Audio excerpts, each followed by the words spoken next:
Quest presents an unabridged recording of The Journey by Abdul Musa Adam, with Ros Wynne Jones, narrated by Onwukwe.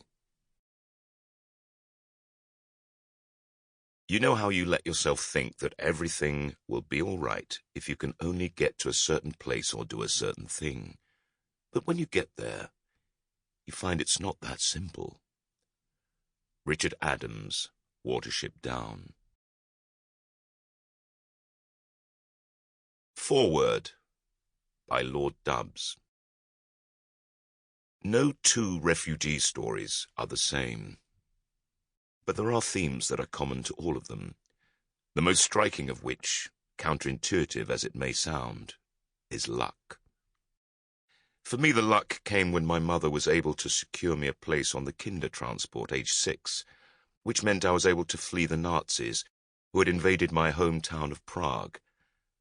My dad escaped almost immediately after the Germans occupied Prague in March 1939, and so I was also lucky to have been one of the few children who was met off the Kindertransport at Liverpool Street Station by a parent, while many of the 10,000 children who arrived on the Kindertransport were welcomed by strangers.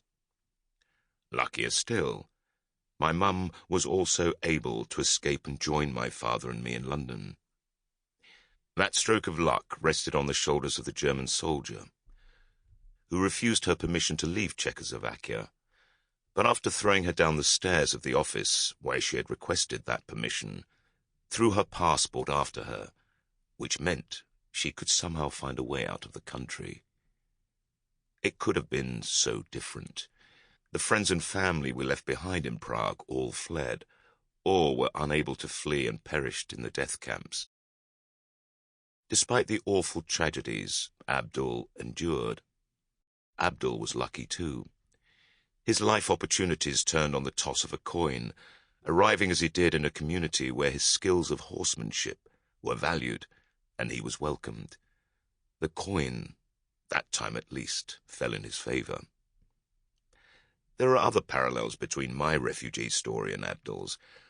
Although our homes and communities were both ravaged by genocide and we both lost our families, I detect that we both find some kind of solace and peace in the stillness of walking the British countryside.